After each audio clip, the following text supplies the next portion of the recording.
Advocate Askar, ഇപ്പോൾ ഇന്നലെ Shrimati Uma Thomas ഇങ്ങനെ വീണൊരു അപകടം പറ്റിയ ഒരു സാഹചര്യം ഉണ്ടായിരുന്നില്ലെങ്കിൽ ഒരു ഗിന്നസ് റെക്കോർഡ് കിട്ടിയതിന്റെ ആഹ്ലാദത്തിൽ ഒരുപക്ഷെ നാളെ പത്രങ്ങളിൽ ഫോട്ടോ അച്ചടിച്ചു വരികയും ഞങ്ങൾ തന്നെ ഇപ്പൊ ഞങ്ങളടക്കമുള്ള മാധ്യമങ്ങൾ അതിന്റെ റിപ്പോർട്ടുകൾ വരികയും ഒക്കെ ചെയ്യുമായിരുന്നു. അപ്പോൾ ഇതിന് പിന്നിൽ മറ്റൊരു അന്വേഷണവും നടക്കില്ല. വളരെ സൗകര്യത്തോടുകൂടി ഇതൊക്കെ ഇനിയും ആവർത്തിക്കപ്പെടാവുന്ന തരത്തിൽ ഈ കാര്യങ്ങളൊക്കെ മുന്നോട്ട് പോയിക്കൊണ്ടേയിരിക്കും. CR ചോദിച്ചെടുത്താണ് എനിക്ക് താങ്കളോടുള്ള ചോദ്യം വരുന്നത്. അതായത് ഒരു സാധാരണ ഇപ്പം ഞങ്ങളൊരു പുറത്തുനിന്ന് ഒരു ചർച്ച നടത്തുകയാണ്, അല്ലെങ്കിൽ ഒരു സമരം നടക്കുകയാണ്, അല്ലെങ്കിൽ ഒരു പ്രകടനം നടക്കുകയാണ്, സ്പെഷ്യൽ ബ്രാഞ്ച് വരും, എല്ലാ വിവരങ്ങളും എടുക്കും. ഇങ്ങനെ ഒരു സംഭവം നടക്കുമ്പോൾ ഇതിന് പിന്നിൽ ആരൊക്കെയാണ്, എന്താണ് എന്നത് സംബന്ധിച്ച ഒരു വിവരവും അധികൃതരുടെ കൈവശം എത്തിയില്ലേ? മന്ത്രി ഉൾപ്പെടെ പങ്കെടുത്ത ഒരു ചടങ്ങിൽ അത്തരത്തിലൊരു ബാക്ക്ഗ്രൗണ്ട് ഇൻഫർമേഷൻ കളക്ഷൻ എന്ന് പറയുന്ന പശ്ചാത്തലത്തിൽ എന്തൊക്കെ നടക്കുന്നു എന്നതിലൊരു വിവരശേഖരണം നടന്നിട്ടില്ല എന്നാണോ നമ്മൾ കരുതേണ്ടത്? GCD ആയാലും കോർപ്പറേഷൻ ആയാലും പോലീസും ഫയർഫോഴ്സും അടക്കമുള്ള സംവിധാനങ്ങളാണെങ്കിലും അവരുടെ കൺവെട്ടത്താണല്ലോ ഈ കാര്യങ്ങളൊക്കെ നടന്നത്. എന്തുകൊണ്ട് ഇത് ഇങ്ങനെ യഥേഷ്ടം നടക്കുന്നു?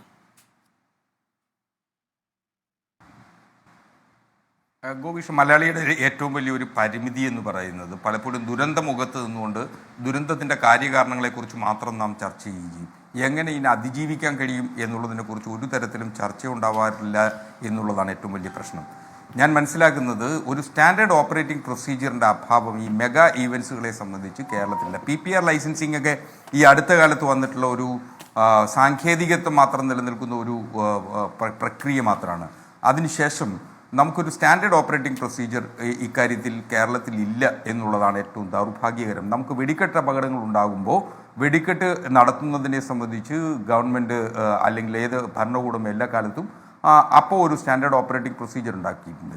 ഇപ്പോൾ തൃശ്ശൂർ പൂരത്തിനും മറ്റ് പൂരങ്ങൾക്കും ഒക്കെ തന്നെ ഇതുപോലെ സ്റ്റാൻഡേർഡ് ഓപ്പറേറ്റിംഗ് പ്രൊസീജിയർ. അതിൻ്റെ സ്റ്റേക്ക് ഹോൾഡേഴ്സ് വളരെ കൃത്യമായി ഒരുമിച്ചിരുന്ന് ഈ വിഷയത്തെ സംബന്ധിച്ച് ആധികാരികമായി പരിശോധിച്ചതിന് ശേഷം മാത്രമാണ് ആ ഈവൻറ്റിലേക്ക് പോകാറുള്ളത്. പക്ഷേ ഇത്തരം മെഗാ ഈവൻറ്റുകളെ സംബന്ധിച്ചിടത്തോളം അങ്ങനെ പോകുന്നില്ല എന്നുള്ള ഒരു ദൗർഭാഗ്യകരമായ കാഴ്ചയാണുള്ളത്. ഇപ്പോൾ ഒരുപക്ഷെ അങ്ങ് പറഞ്ഞതുപോലെ ശ്രീമതി ഉമാ തോമസിന് ഇങ്ങനെ അപകടം സംഭവിച്ചിട്ടില്ലായിരുന്നുവെങ്കിൽ നമ്മളിപ്പോൾ ഗിന്നസ് ബുക്കിനെ കുറിച്ചും ഗിന്നസ് വേൾഡ് റെക്കോർഡിലെത്തപ്പെട്ടതിനെക്കുറിച്ചും മാത്രം നാം ചർച്ച ചെയ്യും. കൃത്യമായി ഇതിൽ ഇൻ്റലിജൻസ് സോഴ്സിംഗ് ഒക്കെ കൃത്യമായിട്ട് നടന്നിട്ടുണ്ട്.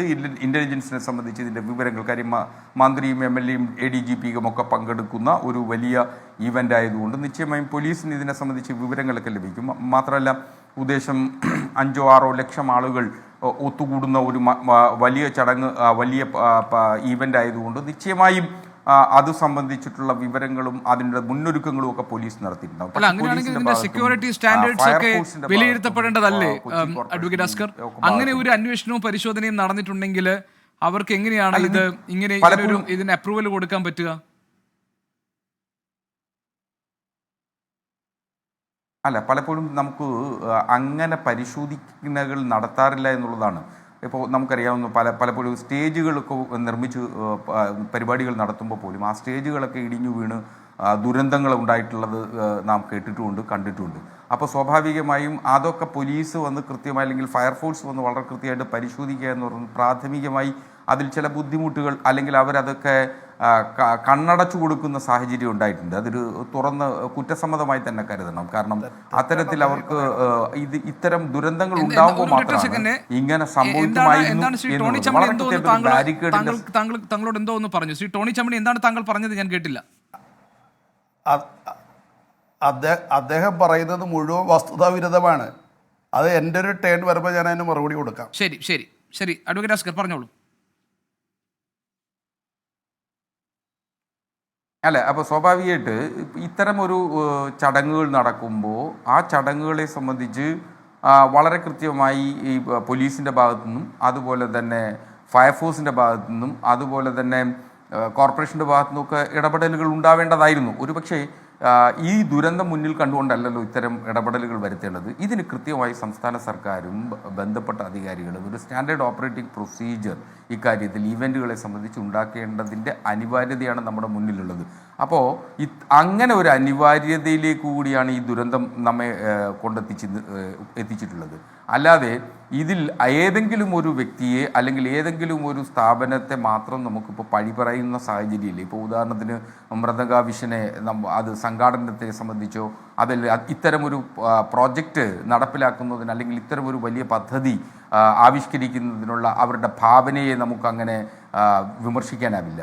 മാത്രമല്ല ഇപ്പോൾ അത് ആ ഈവൻറ്റ് നടപ്പിലാക്കാൻ വന്ന ഓസ്കാർ ഈവൻസ് അവരെ നമുക്ക് ഈവൻറ്റ് നടത്തിപ്പിലെ എന്തെങ്കിലും പാളിച്ചകൾ കൊണ്ട് സംഭവിച്ചിട്ടുള്ളതോ അല്ലെങ്കിൽ അതുകൊണ്ട് ഈവൻറ്റിൻ്റെ നടത്തിപ്പുകാരെന്ന നിലയിൽ ഓസ്കാർ ഈവൻസിനെ നമുക്ക് കുറ്റം പറയാനാവില്ല. കാരണം അത് മറ്റൊരു തരത്തിൽ അല്ല അതിനെ കാണേണ്ടത്. കാരണം ഇത്തരം ഈവൻറ്റുകൾ കേരളത്തിൽ സാംസ്കാരിക പ്രവൃത്തികൾ ഇടപെടലുകൾ കേരളത്തിൽ ഉണ്ടാവുക തന്നെ വേണം, ഒരു സംശയമില്ല.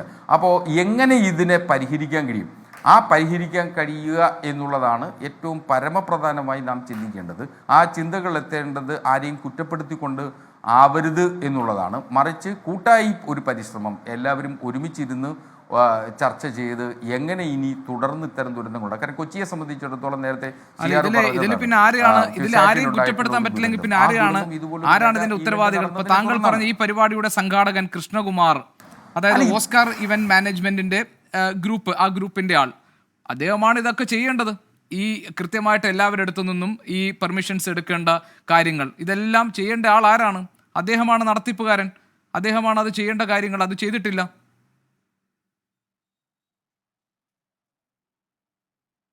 അല്ല, ഈ പെർമിഷൻസുകൾ ഉണ്ടായിരുന്നോ ഇല്ലായിരുന്നോ എന്നുള്ളതിനെ സംബന്ധിച്ച് ഇപ്പോൾ പോലീസ് അന്വേഷണം നടത്തുന്നുണ്ട്. പോലീസിൻ്റെ അന്വേഷണത്തിൽ ആ പെർമിഷൻസിനെ കുറിച്ചും അതിലേതെങ്കിലും ജാഗ്രത കുറവുകൾ ഉണ്ടായിട്ടുണ്ടോ എന്നുള്ളതും ഏതെങ്കിലും പെർമിഷനുകൾ പരിശോധനയ്ക്ക് വിധേയമാകാതെ നൽകിയിട്ടുണ്ടോ എന്നുള്ളതും ഒക്കെ തന്നെ പരിശോധിക്കേണ്ടതുണ്ട്.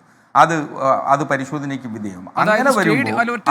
അതായത് സ്റ്റേഡിയം ഉപയോഗിക്കാൻ വേണ്ടിയുള്ള അനുമതിയാണ് GCDA നൽകിയത് ഹസ്കർ സാർ. സ്റ്റേജ് ഉൾപ്പെടെയുള്ള, അതായത് സ്റ്റേഡിയം ഉപയോഗിക്കാൻ സ്റ്റേജ് ഉൾപ്പെടെയുള്ള അധിക നിർമ്മാണത്തിന്റെ കാര്യത്തിൽ അവർ അനുമതി വാങ്ങിയിരുന്നില്ല. ഇനി സുരക്ഷയുമായി ബന്ധപ്പെട്ട കാര്യങ്ങളിൽ ഫയർ ആൻഡ് സേഫ്റ്റിയുടെ NOC ഉണ്ടായിരുന്നോ? പോലീസിന്റെ പരിശോധന ഉണ്ടായിരുന്നോ? അതായത് ഇത് ഈ മന്ത്രി അടക്കം പങ്കെടുക്കുന്ന ഈ ചടങ്ങിൽ വേണ്ട സുരക്ഷാ ക്രമീകരണങ്ങൾ ഏർപ്പെടുത്തിയോ? ഒരു ലെയർ ഓഫ് സീറ്റ്സ് ഇടാവുന്ന സ്ഥലത്ത് 3 ലെയർ ഇട്ടത് എങ്ങനെ? ഈ ചോദ്യങ്ങളൊക്കെ പരിശോധിക്കപ്പെടണം. അല്ല, നിശ്ചയമായി അതെല്ലാം പരിശോധിക്കപ്പെടേണ്ടത് സുരക്ഷാ വീഴ്ച ഉണ്ടായത് താങ്കൾ കണ്ടെത്തിയില്ല എന്ന് പറയുമ്പോൾ കോർപ്പറേഷൻ അല്ലല്ല, അത് സുരക്ഷാ വീഴ്ച ഉണ്ടായതുകൊണ്ടാണല്ലോ ഇത്തരം ഒരു അപകടത്തിലേക്ക് ചെന്നെത്തപ്പെട്ടിട്ടുള്ളത്. സംശയമില്ലല്ലോ കാര്യത്തിൽ. ഒരുപക്ഷെ അങ്ങനെ ഒരു ദുരന്തത്തിലേക്ക് ചെന്നെത്തേണ്ട സാഹചര്യം ഉണ്ടായിട്ടുള്ളത് ആ സുരക്ഷാ വീഴ്ച കൊണ്ട് തന്നെയാണ്, ഒരു സംശയമില്ല കാര്യത്തിൽ. സുരക്ഷാ വീഴ്ച ഇല്ലെന്നൊന്നും ആർക്കും അങ്ങനെ കണ്ണുമടച്ച് പറയാനൊന്നും ആവില്ല. സുരക്ഷാ വീഴ്ചയുണ്ട്. അതിൽ ഏതൊക്കെ അധികാരികൾ, പോലീസിൻ്റെ ഭാഗത്തുനിന്ന് കൃത്യമായി കാര്യത്തിൽ വീഴ്ച സംഭവിച്ചിട്ടുണ്ട്, ഫയർ ആൻഡ് സേഫ്റ്റിയുടെ ഭാഗത്തുനിന്ന് വീഴ്ച സംഭവിച്ചിട്ടുണ്ട്. കാരണം ഫയർ ആൻഡ് സേഫ്റ്റിയുടെ ഉത്തരവാദിത്തമാണ് ഈ സ്റ്റേജിൻ്റെ കാര്യങ്ങളെക്കുറിച്ചും അതിലെ സുരക്ഷയെ സംബന്ധിച്ചും ദുരന്തം ഉണ്ടാവാതിരിക്കുക എങ്ങനെ മാർഗനിർദ്ദേശം നൽകേണ്ട ഉത്തരവാദിത്തം. എന്നാലേ അവർക്ക് NOC കൊടുക്കാൻ കഴിയുള്ളൂ. മാത്രമല്ല കൊച്ചിൻ കോർപ്പറേഷൻ താങ്കളുടെ അറിവിലേക്ക് വേണ്ടി ഇതിനകത്ത് ഈ ഇന്നലെ ഉണ്ടായ അപകടത്തിന്റെ വെളിച്ചത്തിൽ നമ്മൾ പരിശോധിക്കുന്ന പിഴവുകൾ മാത്രമല്ല, ഇതിന് പിന്നിൽ വലിയ സാമ്പത്തിക തട്ടിപ്പ് നടന്നിട്ടുണ്ടോ എന്ന പരിശോധനയും ആവശ്യമായി വരുന്നുണ്ട്. കാരണം ഇതിനകത്തൊരു ചലച്ചിത്ര താരത്തിന്റെ പേര് പറഞ്ഞിരുന്നു, താങ്കൾക്കറിയാമല്ലോ, ദിവ്യ ഉണ്ണിയുടെ പേര് പറഞ്ഞിരുന്നു. എല്ലാവർക്കും ഓസ്കർ സർട്ടിഫിക്കറ്റ് കൊടുക്കുമെന്ന് പറഞ്ഞിരുന്നു. ഞാൻ മനസ്സിലാക്കിയത് ഇതിനകത്ത് ചില ആളുകളുമായി സംസാരിച്ചപ്പോൾ അവരവരുടെ ഐഡന്റിറ്റി വെളിപ്പെടുത്താൻ തയ്യാറായില്ല. അവർ പറഞ്ഞത് ഓരോ നൃത്ത അധ്യാപികമാർക്കും ഒരു കൊട്ടേഷൻ കൊടുത്തിരുന്നു. അതായത് ആദ്യം 25 കുട്ടികളെ കൊണ്ടുവരുന്നവർക്ക് ഈ ഓസ്കർ ക്ഷമിക്കണം ഈ സർട്ടിഫിക്കറ്റ് കൊടുക്കുന്നു. അതായത് ഇത് ഈ ഇവന്റിൽ പങ്കെടുത്തതിന്റെ ഗിന്നസ് സർട്ടിഫിക്കറ്റ് കൊടുക്കുന്നു. 50 പേരെ കൊണ്ടുവരുന്നവർക്ക് ഗിന്നസ് സർട്ടിഫിക്കറ്റും പിന്നെ ഒരു ട്രോഫിയും കൊടുക്കുന്നു. 100 കുട്ടികളെ കൊണ്ടുവരുന്നവർക്ക് അതിന്റെ കൂടി ഒരു സ്വർണ്ണ നാണയവും കൊടുക്കുന്നു. ഇതൊരു ക്യാൻവാസിംഗ് ആണ്. ഈ ക്യാൻവാസിംഗിലാണ് 3500 രൂപ ഫിക്സ് ചെയ്തിട്ട് കുട്ടികളിൽ നിന്ന് പിരിക്കുന്നത്. ഇനി വേറൊരു കാര്യം കൂടി ഞാൻ താങ്കളുടെ അറിവിലേക്ക് പറയാം. ചില നൃത്ത അധ്യാപികമാർ 3500 എന്നത് കുറച്ചുകൂടി കടത്തി 6000-ഉം 8000-ഉം രൂപ വരെ കുട്ടികളിൽ നിന്ന് പിരിച്ചെടുത്ത് ഇതൊരു വലിയ ഇവന്റാണ്. മാതാപിതാക്കൾ വിചാരിക്കും അവരുടെ കുട്ടികൾക്ക് കിട്ടുന്ന വലിയ എക്സ്പോഷറാണ്. അവരുടെ വീട്ടിൽ തൂക്കി വെക്കാൻ വേണ്ടി ഒരു ഗിന്നസ് റെക്കോർഡിന്റെ സർട്ടിഫിക്കറ്റ് കിട്ടും. അവർ 8000 രൂപ മുടക്കി കുട്ടികളെ വിട്ട രക്ഷിതാക്കളുണ്ട്. ഒരു 1 മിനിറ്റ് ഞാൻ വരാം.